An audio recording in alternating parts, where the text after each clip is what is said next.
Well, who would have thought the Houston Astros versus the Philadelphia Phillies for the 2022 World Series? Out of all the teams in the NL, the Phillies were the least expected team on my radar to make the World Series. But here we are. Now, I've had a few days to analyze both these teams and the matchups that we will be getting through the next 7 games, if it takes that long to go.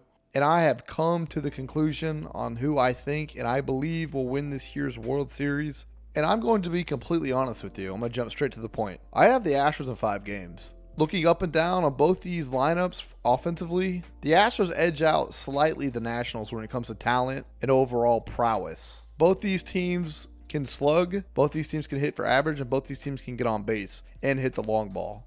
There are only 2 things that separate the Astros and the Phillies, though. Firstly, the Phillies' fielding is horrendous. It is one of the worst in the league, and it was the worst coming into the playoffs. When this Phillies team was constructed and built, they had in mind that they were just going to slug their way out of any errors given up on the defense. And secondly, the Astros pitching versus the Phillies. It's no secret that the Astros have the best starting rotation and bullpen in the league. And in the playoffs, they have been historically, legendarily elite. And these 2 things do not bode well for a team like the Philadelphia Phillies. A team like the Astros, if you give them extra outs in an inning, they will make you pay. Ask New York. Secondly, about this pitching difference between the Astros and the Phillies and the bullpen differences. If you told me that a team is going to go into a 7-game series with the top 2 pitchers being Zach Wheeler and Aaron Nola, I'd say that team has a very good shot to win that 7-game series. Except for one thing. The Phillies have to play against the Houston Astros in their starting rotation and compete with their bullpen.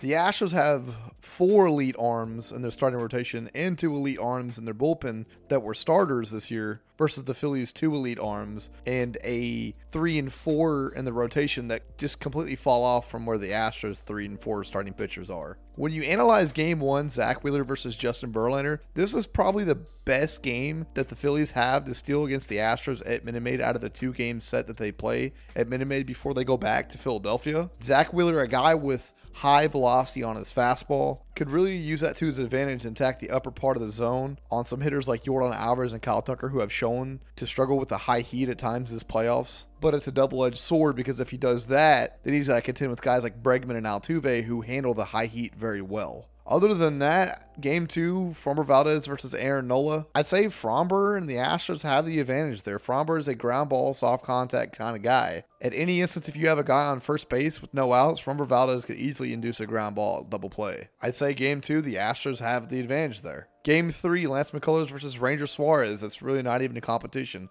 Lance McCullers is clearly the better pitcher there. And then here's where you start to get to the problems for the Philadelphia Phillies. Game 4 and possibly Game 5, if the Astros knock out one of the Philadelphia Phillies starters early in one of these first 3 games, could turn into a bullpen game. And the Philadelphia Phillies are just not equipped to deal with that kind of series where 1 or 2 games turn into a bullpen game. If the Phillies bullpen gets overtaxed compared to the Astros bullpen, it's going to be a very, very quick series for the Astros. The Phillies have 2 or 3 guys in their pen that have been so reliable for them the past few months, and then it kind of just falls off after that. This is on top of the fact that the way that the Phillies produce their runs on offense kind of plays into the hand of the Astros starting rotation and the bullpen strengths. The Phillies, who are a team that relies on team average and to hit home runs to produce runs, against a starting rotation in the Houston Astros and a bullpen in which have given up the least amount of home runs in the AL this year. On top of that, they have the lowest batting average against it, .219 as a team in the AL this year. Everything that the Phillies do well, the Astros do better, and then some. To me, I just do not see a way that the Phillies will win more than a game, maybe 2, if this goes 6.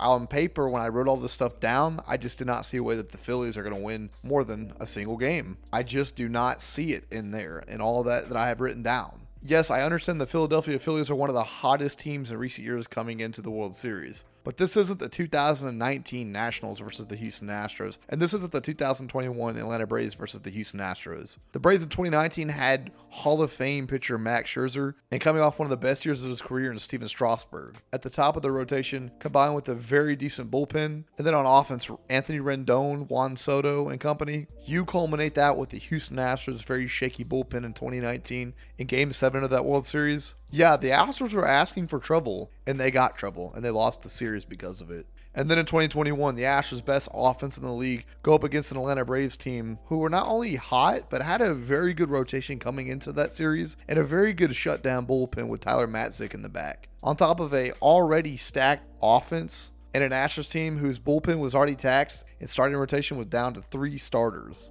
Yeah, the Astros were asking for trouble in those past 2 World Series, and they got trouble, and they lost in Game 7 and Game 6 of those series, respectively. This year, there is no taxed bullpen. There is no shaky bullpen. There is no undermanned, overtaxed starting rotation that's been overworked with too many innings. The Astros are as healthy as can be and have 4 unbelievably elite arms, of which they will probably be, most of them, number 1s or number 2s on about 25 out of the 30 teams in the league. This is not only elite, but historically great this pitching staff, rotation, and bullpen have been. And I'm sorry, Philadelphia Phillies fans. I just believe it's going to be too much on your offense. I think it's going to overwhelm them around Game 3, Game 4, and that's going to be the series. There will be no Cinderella story this year on the Houston Astros. But ladies and gentlemen, I have the Astros in 5. Let me know what y'all think in the comment section down below. Do you get the Astros win the series? Do you have the Philadelphia Phillies winning the series? And how many games do y'all think that they will win it if they do? And I would like to know why you picked the Philadelphia Phillies or the Houston Astros. Don't forget to like the video and subscribe to the channel if you are new, because I have plenty more baseball content like this. And I will see you all